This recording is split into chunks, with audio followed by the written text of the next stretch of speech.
शौक सदैव रहा है। अगर जनता हमें इस बात के लिए कहेगी तो हम तैयार हैं। आप किसी विशिष्ट पार्टी से आपकी अवधारणा फिलहाल लगती नहीं कि जुड़ी हुई है, फिर भी अगर आगामी दिनों में अब कुछ दावे कर रहे हैं, बीजेपी पार्टी कह रही है कि हम भी सिंबल से चुनाव लड़वाना पसंद करेंगे, कांग्रेस पार्टी भी कह रही है कि हम अपने ज़्यादा से ज़्यादा पार्षदों को सिंबल से चुनाव लड़ाएंगे, तो आप कौन सी पार्टी के साथ आपका तालमेल बैठ सकता है, या जो तीसरा फ्रंट को लेकर भी एक चर्चा हो रही है उनके साथ आपका तालमेल? देखिए, ये चुनाव जो है गली मोहल्ले का पार्षद का चुनाव होता है, इसमें पार्टी को ज़्यादा महत्व नहीं रखती, मेरा ये मानना है। रही बात मेरे परिवार की, हमारा परिवार सदैव समाज सेवी रहा। 36 बिरादरियों के लोगों ने हमें सदैव लाड प्यार दिए। हमारे परिवार की समाज सेवा को देखते हुए हम पार्टी में ज़्यादा विश्वास नहीं करते, व्यक्तित्व में विश्वास करते हैं। जो अच्छा व्यक्ति होगा उसका समर्थन करेंगे, और जो अच्छा व्यक्ति होगा उसका समर्थन लेंगे। लगातार नगर पालिका को लेकर इस बार पिछले 5 सालों में ये चर्चा रही है कि खासा भ्रष्टाचार रहा है, और इस कारण से लगभग हर पार्षद निशाने पर भी रहा है। आम आदमी ये कहता है कि जो पार्षद बनते हैं वो एंड टाइम पर लास्ट टाइम में बिक जाते हैं रुपए पैसों के दबाव में, और जनता ना चाहते हुए भी किसी दूसरे व्यक्ति को पार्षद अपना चेयरमैन नियुक्त कर लेती है। देखिए, जहाँ तक बिकने की बात है, आप लोगों ने सबने देखा है, और ये भी कर सकते हैं, भादरा की जनता जानती है। पिछले बोर्ड में भी मेरी भतीजी नादिया खान वार्ड नंबर 6 से पार्षद थी, और वार्ड नंबर 9 से मेरे बड़े भाई की पुत्र वधू रुबीना खान भी पार्षद थी। और ये कर सकते हैं कि हमारा परिवार कभी भी प्रलोभन में नहीं है। जनता ने जो सेवा दी उस सेवा की। और पिछला बोर्ड में हम लोगों ने बिल्कुल, आप नगर पालिका की जो मीटिंगें हुई हैं उनमें देख लीजिए, हमारे जो दोनों पार्षद थे, उसके अलावा सीपी चंद्र प्रकाश सीपी जोशी थे पार्षद, उसके अलावा जयवीर सिंह जोहड़ थे।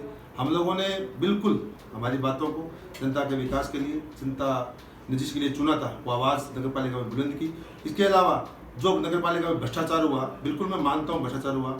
हमने व्यक्तिगत रूप से हमारे पार्षदों के सहयोग से जो है एसीडी में शिकायत की थी, और पिछले बोर्ड की सबसे ज़्यादा शिकायत और सबसे ज़्यादा किसी ने विरोध किया है तो मेरे परिवार और हमारे संगठन ने किया है। इसमें जयवीर सिंह जोहड़ और सीपी चंद्र प्रकाश सीपी जोशी के साथ थे। इस बार जनता ने पिछले कार्यकाल को देखा है। मैं जनता से यही उम्मीद करता हूँ और अपील करता हूँ कि ईमानदार व्यक्तियों को, जो आपकी आवाज़ को नगर पालिका में उठाए, जनप्रतिनिधियों से सहयोग लेकर के भादरा का विकास करवाए, ऐसे लोगों को चुन के भेजें जिसमें हमारे परिवार को भी लोग मानते हैं, हम भी चुनाव मैदान में। भादरा नगर पालिका को अगर देखें, जातीय समीकरण देखें तो बड़ा मोमडन का वोट बैंक रहता है, और इसी का फायदा हाजी दाऊद जी को मिलता है। वो लगातार अगर कहें तो 15 साल से चेयरमैन के पद पर काबिज हैं। तो इस बार भी मोमडन जो वोट बैंक है वो तकरीबन 12 से 13 वार्डों में ज़्यादा सक्रिय दिख रहा है। 40 वार्ड में से अकेले 12 से 13 वार्ड मोमडन वोट बैंक के आएंगे। तो इस लिहाज से हाजी दाऊद जी कह चुके हैं अगर मैं स्वस्थ रहा तो चुनाव लड़ूंगा, और वो चुनाव लड़ते हैं तो चेयरमैन की जाहिर सी बात है बड़े दावेदार हैं। तो क्या आपका क्या रुख रहेगा? अक्सर ये कहा जाता है कि मोमडन जो पार्षद है वो सभी के सभी हाजी जी के साथ चले जाते हैं। ऐसा नहीं है, हाजी जी भी एक प्रबल दावेदार है, और लोकतंत्र में हर व्यक्ति को अधिकार है, अगर पार्षद चुन के आता है कि जनता या जो चुने हुए पार्षद उसको पसंद करते हैं तो वो चेयरमैन बनेगा। पिछली बार के बोर्ड की बात बता दूं कि सभी मोमडन पार्षदों ने श्रीमती रईसा बानो को वोट नहीं दिया था। आप लोगों को पता है, हालांकि ये गुप्त है, लेकिन सबको जग जाहिर है कि उनके परिवार से भी 2 वोट उनसे अलग गए थे। हाजी जी स्वस्थ रहे, ऐसी बात मेरी भी उनसे हुई थी। उन्होंने कहा कि मैं स्वस्थ रहा तो नगर पालिका के चेयरमैन पद का दावेदार हूँ। समाज सेवी है, भामाश है। अगर 36 बिरादरी के लोग और चुने हुए पार्षद आते हैं, हाजी जी को पसंद करते हैं तो बहुत अच्छी बात है, मैं भी उसके साथ हूँ। अगर इसके अलावा जो लोग पिछली भ्रांतियाँ देखती हैं, हमारे परिवार के बारे में आप लोगों ने सुना है, और भी पार्षद थे, सभी लोग बिके नहीं थे। बिकने की बात बार बार मैं आपके चैनलों के माध्यम से, अन्य चैनलों के माध्यम से सुनता आ रहा हूँ। सारे लोग बिके। भादरा की जनता बड़ी ईमानदार है, भादरा की जनता अपनी आवाज़ को उठाती है, लेकिन कुछ लोग हैं, स्वार्थी लोग हैं, जो अपने स्वार्थों के लिए चले गए। इस बार ऐसा नहीं होगा, ईमानदार व्यक्ति भादरा का वोट बनेगा। जहाँ तक आपने कहा मुस्लिम वार्डों की संख्या, देखो भादरा एक ऐसी स्थली है, सांप्रदायिक सौहार्द की स्थली है, जहाँ धर्म गुरुओं ने, ऋषि मुनियों ने बड़ी तपस्या की है। यहाँ कभी जाति धर्म की बात कभी भी नहीं होती ना। मैं 55 साल का हो गया हूँ, मैंने सुना सभी का बड़ा सौहार्दपूर्ण वातावरण है। जो योग्य होगा उसको चुनेंगे, चाहे 12 आए, 13 आए, मुस्लिम आए, महाजन आए, ब्राह्मण आए, एससी के आए, ये मायने नहीं रखता। अच्छा व्यक्ति जो भादरा का विकास कर सकता है। पिछले 5 वर्षों से जो भादरा में कि नगर पालिका बिल्कुल एक गलत की तरफ चली गई थी, भादरा में नगर पालिका में भ्रष्टाचार हुआ था, उसको उस मुद्दे पे इस बार चुनाव लड़ा जाएगा। और लोग इसी बात को देख रहे हैं कि पीछे चुने हुए पार्षदों ने कौन पार्षदों ने क्या आवाज़ उठाई थी। जहाँ तक मेरे परिवार की बात है, या जयवीर सिंह झोड़ है या चंद्र प्रकाश है, जो लोग 4-5 लोग थे, इन लोगों ने आवाज़ उठाई थी। और उन लोगों को बात को आज भी लोग चर्चा करते हैं कि ये रईसाबाद को साथ होने के बावजूद भी इन लोगों ने बुलंद तरीके से भ्रष्टाचार के खिलाफ आवाज़ उठाई थी, शिकायतें भी की थी। और जाति धर्म की बात चुनाव में नहीं होती। लोकतंत्र में जो योग्य व्यक्ति होगा, जिनके साथ सत्ता में जो है, जिसके पास गणित होगा, वो नगर पालिका का चेयरमैन बनेगा। मैं जाति धर्म की बात में विश्वास नहीं करता। योग्य आदमी, ईमानदार आदमी जो भादरा का विकास कर सकता हो, उसको चेयरमैन बनाना चाहिए। आपके वार्डों की बात कर लेते हैं। आप जिन वार्डों से आते हैं वो रेलवे लाइन के उस पार है, तो काफ़ी सारी वहाँ पर समस्याएं रहती है। विकास भी उन वार्डों का नहीं हुआ है पूर्णतः। तो क्या कुछ कमियां वहाँ पर आप देखते हैं? किन मुद्दों को लेकर आप जनता के बीच जाएंगे और क्या आपकी काम करवाने की प्राथमिकता रहेगी? देखो, नगर पालिका में ज्वलंत मुद्दे होते हैं बिजली, पानी निकासी और सफाई व्यवस्था। पिछले 5 वर्षों से मैं लाइन के उधर वाले वार्डों की बात भी नहीं करता, बल्कि पूरे भादरा शहर में भी हालात बड़े नाजुक थे। लोग बड़े पिछले 5 वर्षों में बड़े ही परेशान हुए थे। और इस बार मैं यही उम्मीद करूँगा, जो चुन के जो पार्षद हैं उनसे भी अपील करूँगा कि भादरा की पानी निकासी की व्यवस्था और भादरा की सफाई व्यवस्था के बारे में एक मुद्दा बना करके, बिना किसी जाति धर्म वार्ड और बिना किसी पार्टीबाजी के सभी एक होकर के भादरा के विकास के लिए काम करें। मेरा भी ये मुद्दा है कि हमारे वार्डों में पानी निकासी, खुद मेरे घर के आगे देखा, भादरा में सबसे अच्छी गली हुआ करती थी, सबसे अच्छा चौक मेरे स्कूल के सामने हुआ करता था। लेकिन पिछले कुछ लोगों ने जो पार्षद चुन के गए थे, वो लोगों की कार्य क्षमता नहीं थी, वो प्रलोभन में आए। उन लोगों ने जो सत्ता में रहने के बावजूद भी अपने वार्ड के लोगों की तरफ ध्यान नहीं दिया। और हालात ये पैदा हो गए कि आज सबसे ज़्यादा हालात, बुरे हालात जो है मेरे कायम खान निवास का है, वहाँ ना कोई पानी की निकासी की व्यवस्था है, ना कोई सफाई कर्मचारी की व्यवस्था है। और इस मेरा यही मुद्दा है कि जनता के बीच में रह करके जनता की मांगों को नगर पालिका में क्षेत्रीय जनप्रतिनिधि हैं, उनके मार्फत जो है जितना भी नगर पालिका में हमारे वार्डों का विकास हो सकता है, वो पिछड़े हुए वार्ड है, क्योंकि हमारे जो ग्रामीण परिवेश के वार्ड है और अलग हिस्सा एक बटा हुआ है, बीच में रेलवे लाइन है। हमारे वार्डों में सफाई व्यवस्था, बिजली, पानी की, स्ट्रीट लाइट की व्यवस्था, पानी निकासी की व्यवस्था, जो लोग बीपीएल परिवार से जुड़े हुए नहीं, खाद्य सुरक्षा से जुड़े हुए लोग नहीं है, उनके लोगों को जोड़ना, बीपीएल की दोबारा सर्वे करवा करके जो लोग वंचित रह गए हैं उन लोगों को बीपीएल कार्ड में जुड़वाना, उनको जो भी सुविधा आती है, वृद्धावस्था पेंशन है या जो बेरोजगार की जो भत्ता मिलता है, ऐसे लोग मुद्दे हैं जो हम लोग इस बार चुनाव लड़ रहे हैं, यही मुद्दे होंगे। इस बार तीसरा फ्रंट भी आया है, क्योंकि विधायक कॉमरेड बलवान पूनिया बने हैं, वो सीपीआई पार्टी से आते हैं और इस बार वो भी करें कि हम 40 के 40 वार्डों में अपने प्रतिनिधि उतारेंगे पार्षद के रूप में। तो क्या ये तीसरा जो पार्टी, जो तीसरी पार्टी है भादरा में उभरी है, उनका कितना जनाधार है? बीजेपी के लोग कह रहे हैं उनका एक भी पार्षद नहीं आएगा, लेकिन जो 4 मनोनीत पार्षद हुए थे थोड़े दिन पहले, उन लोगों ने अपनी एक्टिविटी दिखाई है, उन्हें 40 दिन का समय मिला, लेकिन भादरा बाजार में उन्होंने साफ छोड़ी। देखिए, उनको अलग काल मिला और जो लोग बने वो राजनीतिज्ञ नहीं थे, मेरा ये मानना है। राजनीति से उन लोगों का सरोकार नहीं था। मनोनीत पार्षद एक गिफ्ट होता है, जो लोग अच्छे लोग होते हैं काम करने के लिए उनको एक मौका दिया जाता है, उनका अलग काल था।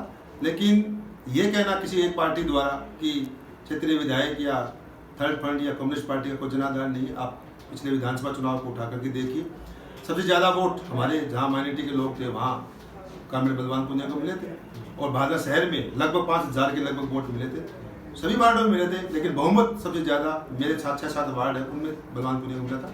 सही है, उन्होंने ये घोषणा की है कि मैं मेरे सिंबल पर चुनाव लड़ूंगा, तो उस सिंबल के लिए भी लोग, क्योंकि क्षेत्रीय विधायक हैं और अच्छा काम कर रहे हैं, और अगर वो लोग सिंबल पर चुनाव लड़ते हैं तो बिल्कुल ऐसा कुछ भी नहीं है कि वो उनका बोर्ड में कोई नहीं रहेगा। ये भी एक फैक्टर रहेगा, क्योंकि पिछले जो योजनाएं रही हैं उन्होंने कभी सिंबल पर चुनाव लड़ा नहीं और ना ही उनकी पार्टी का कभी विधायक रहा। प्रथम बार वो विधायक चुने गए हैं और जिन वार्डों में उनका विधानसभा चुनाव में वोट मिले थे, बिल्कुल मेरा मानना है उन चुनाव में उनका प्रभाव रहेगा।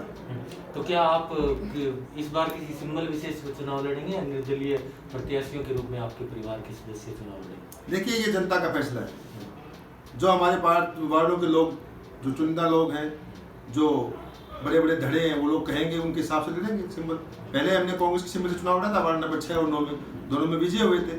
इस बार अगर वार्ड के लोग कहेंगे, जनता कहेगी, तो हमें कोई सिंबल लेने में परहेज नहीं है। लेकिन ये फैसला भी मैं जनता के बीच में छोड़ता हूँ, जनता क्या कहती है वो उसी समय निर्णय लेंगे।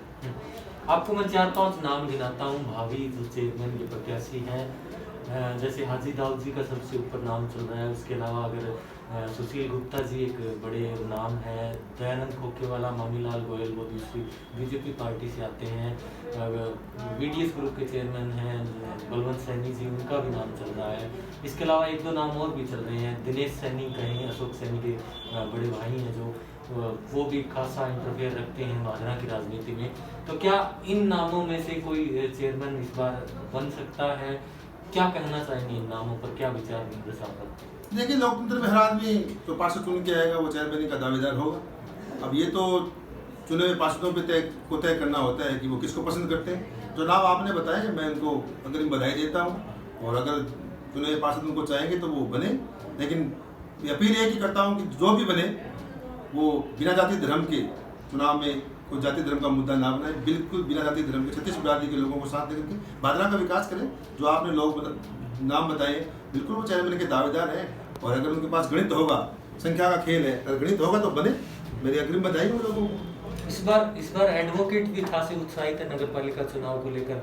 जैसे आप हो गए, इसके अलावा 3 से 4 नाम और भी आ रहे हैं। तकरीबन आधा दर्जन एडवोकेट नगर पालिका पार्षद चुनाव में किस्मत आजमाना चाह रहे हैं। तो ऐसा क्या विशेष है कि जो राजनीति और वकीलों का इतना लगाव भादरा की राजनीति में खास कर? देखिए, भादरा की राजनीति पर आप इतिहास उठा के देख लीजिए। आज़ादी के समय से सबसे बड़े जब आंदोलन हुए हैं, तभी अंग्रेजों के खिलाफ आवाज़ उठाई है, उसमें वकीलों का बहुत बड़ा योगदान रहा हुआ। और पिछला बोर्ड देखिए, दुर्भाग्य रहा कि एक भी एडवोकेट पिछले बोर्ड में नहीं था। हालात आपके सामने, आप खुद के जितना भ्रष्टाचार हुआ, जितना भादरा कुछ जो पानी निकासी और जितनी भी सफाई व्यवस्था सारी दरकिनार कर दी गई। एक ही तरफ था ठेकेदारों से कमीशन लेना और लोगों को ठगना, ये रहा। इस बार एडवोकेट्स ने भी तय किया है कि बार के भी सदस्य जिनको जनता चाहेगी, जो जनता के बीच में रहे हैं, जनता की सेवा करते हैं। हमारा प्रोफेशन भी ऐसा है कि हमारा सीधा जनता से लगाव होता है। लोग हमारे से दिन में हर एक सीनियर एडवोकेट के पास लगभग 100 से 150 लोग रोजाना मिलते हैं, और क्योंकि वो जानते हैं, योजनाओं के बारे में जानते हैं, कानून के बारे में जानते हैं, अपने अधिकार और कर्तव्यों के बारे में जानते हैं, जनता की आवाज़ को अधिकारियों के सामने रखने में वो सक्षम होते हैं। तो ऐसे लोगों को चुन के जाना चाहिए ताकि नगर पालिका का भला हो और भादरा का विकास हो। उसमें से नाम 3-4 नाम आपने बताए, 3-4 लोग हैं, तो मैं उनको भी कहता हूं कि बिल्कुल आने चाहिए। और भी एडवोकेट युवा साथी से भी अपील करता हूं कि नगर पालिका चुनाव में वो बिल्कुल कूदे और अपने जो वकालत का जो अनुभव है वो भी समाज सेवा के रूप में, राजनीति के रूप में नगर पालिका में सेवा दे। एक अंतिम सवाल, अगर आप चेयरमैन बनते हैं भादरा नगर पालिका के, तो क्या कुछ आपकी मुख्य रूप से क्या काम आप करवाएंगे शहर के लिए? प्राथमिकताएं आपकी क्या रहेंगी? देखिए, चेयरमैन बनना मेरे हाथ में नहीं होता, ये जनता के हाथ में होता है। चेयरमैन की दावेदारी ठोकना अलग बात होती है, चेयरमैन बनना अलग बात होती है। अगर गणित ऐसा होगा कौन चेयरमैन बनेगा, ये भविष्य के गर्भ में है। अगर हमें सेवा का मौका मिलता है तो हम तो बिजली, पानी निकासी है, जो लोग बीपीएल से वंचित है उनका, जो लोग काफ़ी सालों से काबिज है उनके पट्टे नहीं बने उनका, जो लोग बेरोजगार के कार्ड नहीं बने, जो श्रमिक कार्ड नहीं बने, जो लोग वृद्धावस्था पेंशन जिनको वंचित रह रहे हैं, जो विधवा पेंशन से महिलाएं वंचित रह रही हैं, उन लोगों का, और खास तौर से जो ये सीवरेज की लाइनें गिरी हैं, सीवरेज में जितना भ्रष्टाचार हुआ है, इसकी आवाज़ बिल्कुल उठाएंगे। किसी स्तर पर जाना पड़े, चाहे न्यायालय के लेनी पड़े, चाहे सरकार स्तर पर कहीं भी बात करनी पड़े, भादरा के विकास के लिए हर संभव जो कार्य करेंगे जो जनता के हित में हो। चलिए, थे हमारे साथ एडवोकेट अदरीस अली, जो बता रहे थे कि इस बार उनके परिवार ने तैयारी कर ली है, कम से कम 3 वार्डों में वो चुनाव लड़ने के लिए अपनी किस्मत आजमाएंगे। साथ ही इन्होंने कहा है कि अगर समीकरण बनते हैं तो वो नगर पालिका चेयरमैन बनने से भी गुरेज नहीं करेंगे, और उनके दावा है कि वो इस बार कुछ नया होगा और शहर के विकास के लिए वो जो भी आगे